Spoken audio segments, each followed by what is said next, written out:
Guys, before we start the video, don't forget to check out our merch. I just revamped a bunch of stuff on there. Big shout out to Timon for getting the site design going, shirt design, everything there. We've got some really funny stickers such as, but does it drive itself? Like every Tesla owner with FSD asks. Because, like, cars should kind of be able to do that, too. So it's a double meaning sticker. It's kind of truthful and also kind of funny. We have other things celebrating our Bolt cross-country trip and just lots of great, funny EV-related merch and more to come. So I'll leave the shop.outofspecstudios.com website linked below, but go get yourself some merch, and it supports the channel, and hopefully you guys get some cool stuff out of it as well. Viewers, welcome to another episode. We are going to jumpstart an electric car. Now, this might be trivial for some EV enthusiasts, but I think there will be a lot of people who don't realize you can't just plug in an electric car that's dead, because there's not just one battery, there are two batteries. So in this episode, Alex and I are going to jumpstart our dead BMW i3. We're actually not sure how it died. Someone may have left it on, but regardless, the high voltage battery is drained to zero and the low voltage battery is drained to zero. So we need to do two different things to get it back and driving again. And that's what this episode is all about.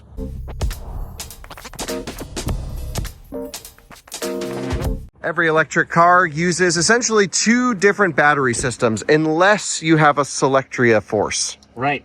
Which there's maybe how many left? Probably a very small handful. I think they made 400 vehicles in total. So right. So that was almost 30 years ago now. So pretty much every car has a 12 volt battery system and a 400 or 800 volt system for any modern car. The BMW i3 uses a roughly, mid 300 volt battery pack, high voltage battery pack, and then just a typical 12 volt battery that's under the front trunk. And Alex, we're not 100% sure how it died here. Yeah, Wes and I did a video with it maybe a week and a half ago, something like that. And maybe it got left on when it was parked, because I think it had plenty of charge in it when we used it, but it went dead sitting here. And now the car won't really drive. So yeah, so let's show everyone that. Yeah, it probably just got left on and maybe wasn't properly shut off, but you can see the electronic doors are supposed to raise to go up into the slot here. The glass doesn't seem to be doing that.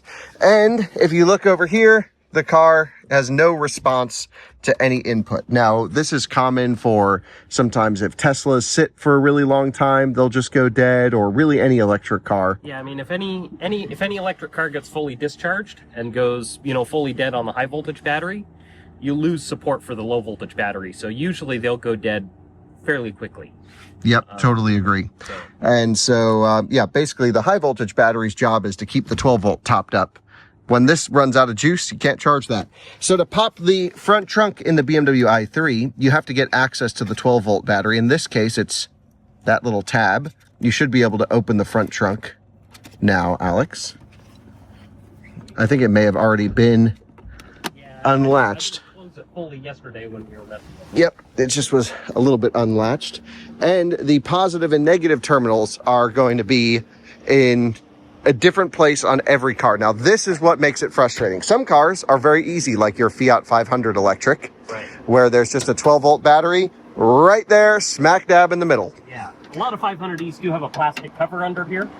Oh, okay. Covers everything up, but it just pops off. You just pull the thing off and it's super simple. But yeah, some cars, it's going to be hidden under other components, panels, might have to pull the front tub out. And sometimes even just opening the front trunk. For example, in the case of Rivian, because they use a power front trunk, or Cybertruck, you actually need to, and in many Teslas, apply a low voltage 12 volt, or even sometimes a little 9 volt battery can get the frunk release to pop. So look up in your car's owner's manual. There's so much information online, right, if your car happens to die, on how to open the front trunk if you lose auxiliary power. Honestly, something you should probably know on your own car anyway. And in a lot of cars, your 12 volt battery might not even be under the hood. Exactly.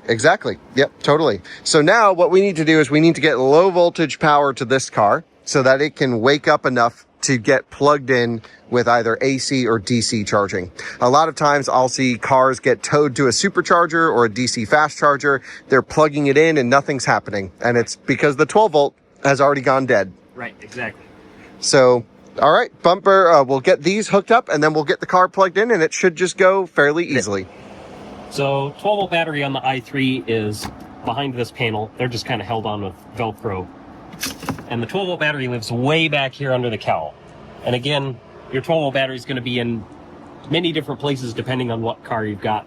On the i3, it's a little bit tricky to get to Jumpstart it actually because the terminals are just not super easy to access. It's actually almost impossible to access the positive terminal unless you pull the front tub out. But we can access just a positive on this fuse box here. So we'll just hook our positive on the jumper cables to one of those, and then... And it's just a bus that runs over, so... Right, it's just, yeah, this is just kind of main distribution from DC to DC converter, so... Perfect. Otherwise, if we wanted easier access, we could get 2 little Torx bits, pull this out. Yeah, it's just... I think it's just 6 screws that hold the front tub in, and it would come out pretty easily. Kind of annoying, though. Yeah, a little bit annoying, but that's just the case with a lot of cars, so... So let's get some power to it. Alrighty, so we'll get the dead car hooked up first. Okay, there we go. Thank you.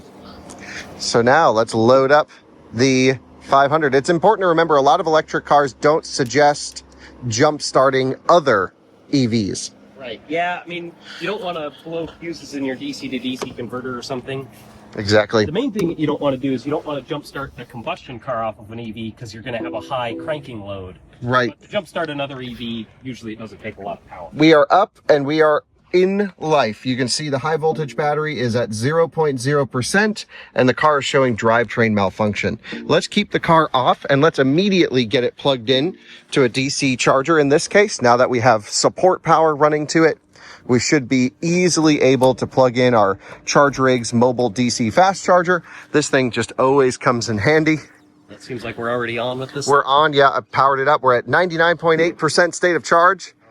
And so let's transfer some power in. But again, in order for it to go through its communications, to run the contactors, and to actually get the DC bus open, it needs to have 12-volt power in order to do so.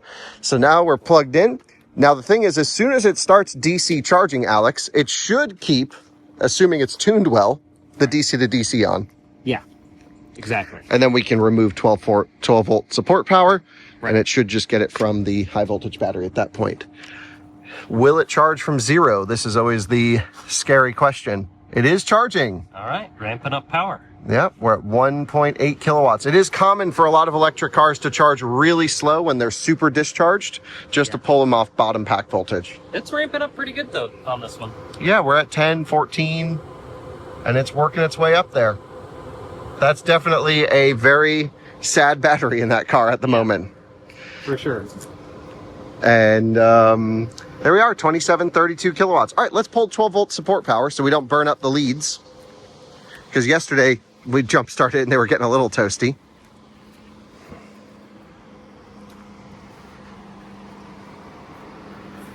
Make sure those don't touch. Yep. Bingo. All right, now we'll make sure that the DC to DC is keeping the i3 alive.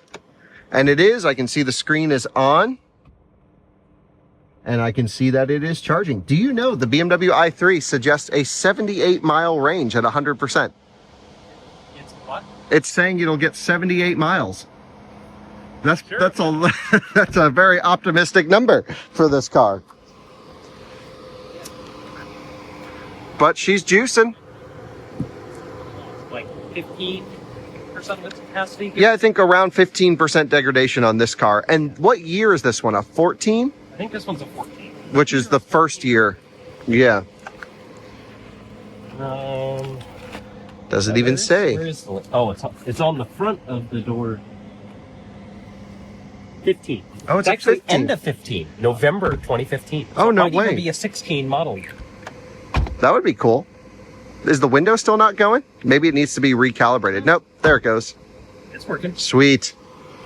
Dude, so easy. So this is just the thing, you know, a lot of electric cars will lose 12-volt power. I think it's a good idea to always keep a 12-volt jump box in a car. Yeah. I'll leave my favorite one linked below on Amazon, the one that I use all the time, the Wolf Box.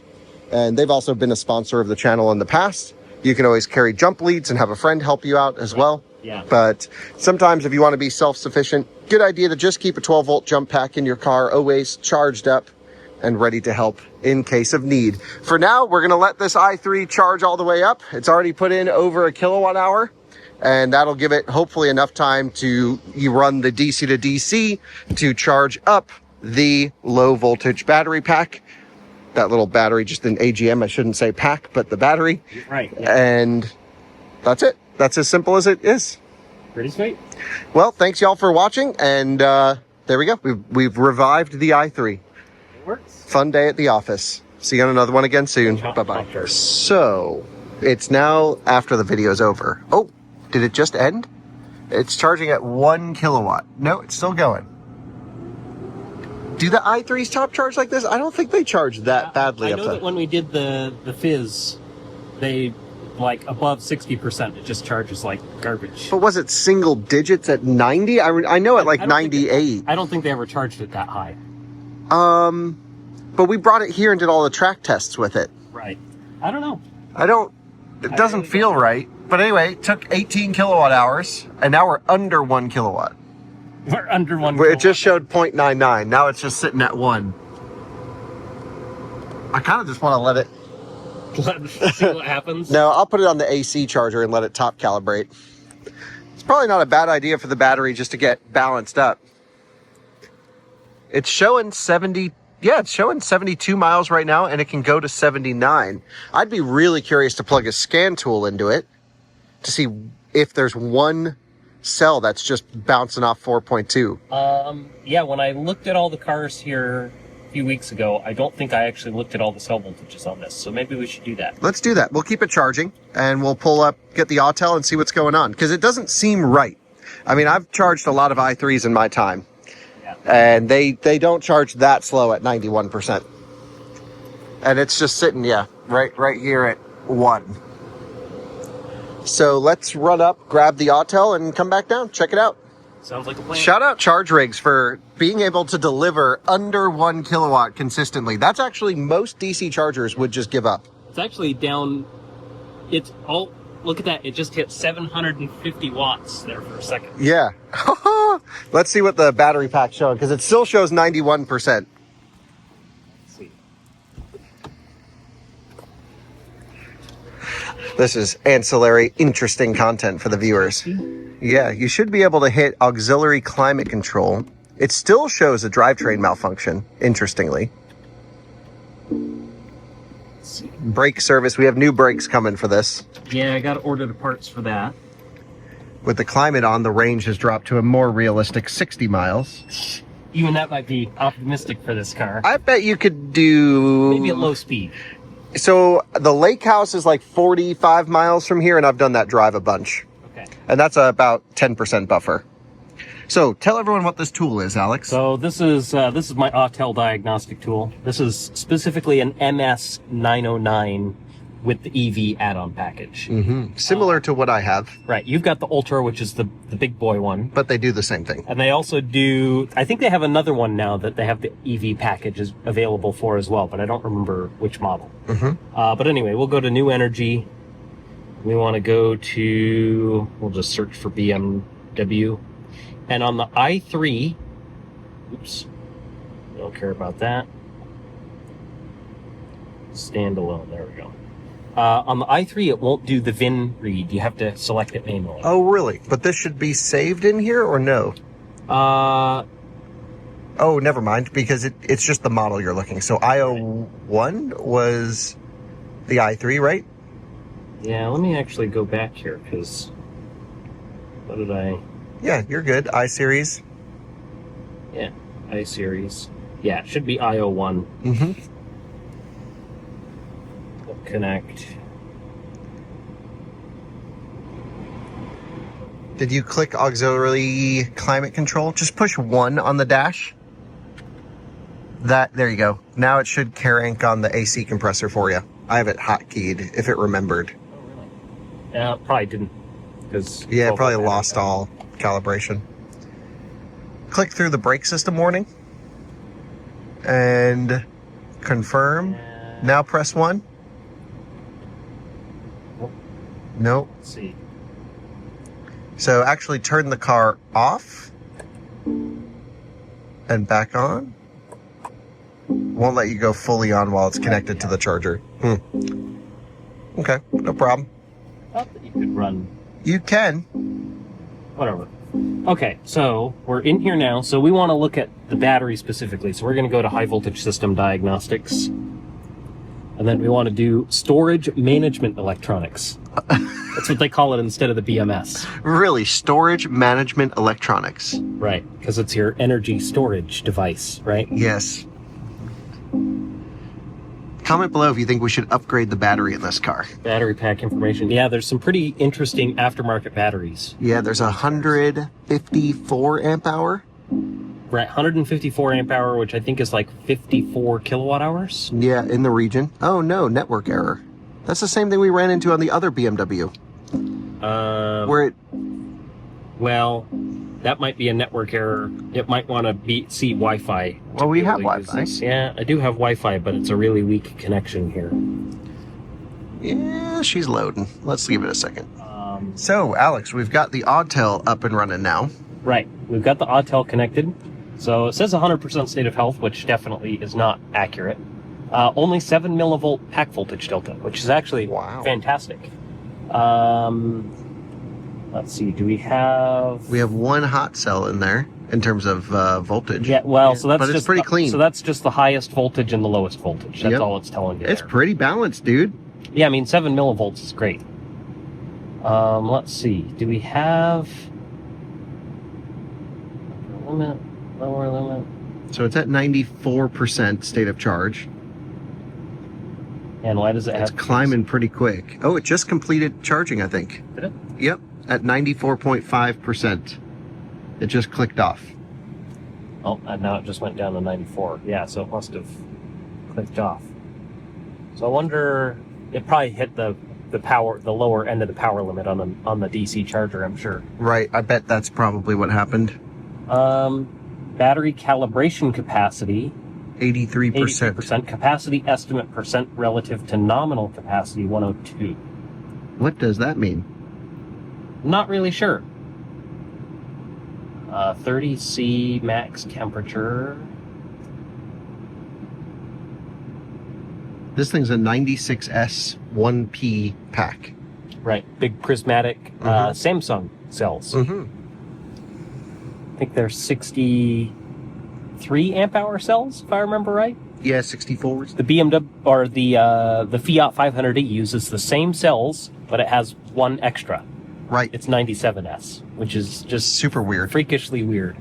So we're at 400 volts almost, 393. I bet your car would be right at 397. Right. Well, we're also not completely fully charged. Yeah. What is we are losing SOC pretty quick. We already lost a full percent just sitting here. That's interesting. Let's see. Oh, it won't let us. Yeah, we're plugged in, so it won't go full on. So why not? Oh, yeah, I'll unplug. Yeah. But there's your active comfort climate control now. Oh. So that'll kick on the AC compressor. There we go. AC's on. I hear it spinning. Do you? I can't hear it from where I'm sitting. Yeah, I just heard it kick on. Yeah, so our maximum cell voltage right now is just came off 4.1, 4.09. 30 C average temperature. Perfect temperature. Yeah. Fun stuff. So, I mean, pretty healthy battery pack by the looks of it. Where did we calculate the degradation? Was that using the max kappa thing in the screen? Maybe so. The battery I think that kappa William max? had looked at that. Oh, okay. Or something. I don't know that I ever really looked into What's it. the SOH Blitz test? So this is, so it's kind of what it sounds like. Oh, look, it will read the VIN. Oh, yeah, there we go. I don't know why it won't automatically read it. So 96,000 kilometers. Right. So let's see, we'll just hit confirm. Basically what it does is it just has you do a drive cycle where you do like full throttle and full regen, and it just gives a blitz test. So you put it through like a blitz. You put a bunch of load on it, see if it has weak cells. It doesn't seem like the test is totally 100% accurate depending on the car, because a lot of the time the BMS, for different cars, some of the BMS voltage readings do it kind of like a rolling interesting. reading, so you don't get instantaneous readings for all the cell voltages at the same time.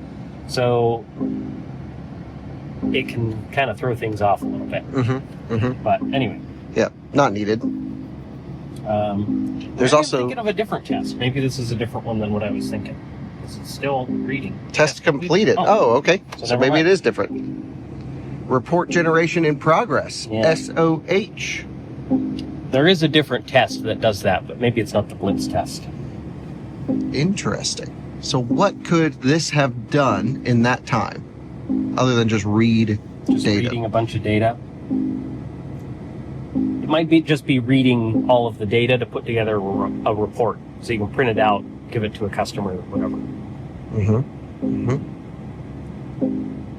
It really is working on that report. Yeah, it's still loading. There we go. Yeah, so it just puts together a report. If anyone wants to buy this car, we have an A score on the battery health test. SOH 100%. There's no way. Yeah, that's definitely not 100%. I wonder if that has something to do with the 12-volt battery dying on it. Oh, it could be. Maybe it needs to relearn. Yeah, but I would think it would store that data. Well, that could be why it won't full charge. Maybe this lost calibration as well because the 12 volt died. Yeah, it might just need a drive cycle to relearn its. Yeah, could need a drive cycle. Interesting. Yeah, all that looks interesting. That's a cool report. It says it's a Kara approved battery health check. I don't know what that is. Well, I wouldn't trust them after watching this report. Whoever Kara is, you got to work on your shit. Or we just up the price $3,000. This is now $7,000. No, it's a perfect i3. Yeah, we've restored it actually. Except what? It's got odometer rollback and damage history. Yeah, crash damage, odometer rollback, Yeah. and a repo history. That's right, repo. Yeah. The seats are They're perfect. A little bit stained. It shows its experience in life. It's broken in. It's broken in. It's ready for another adventure. No, we're not selling the i3. The dynamic test was the one that I was thinking. Oh, that's the one you drive. And then there's the deep test. Yeah, I think that's you Drain it, full charge it. fully drain it and then fully recharge it. Kind of like the battery health test you can do on the Teslas. So similar idea. Well, interesting. I don't think we learned anything from this other than that the battery is perfectly balanced. Yeah, it's very well balanced at least.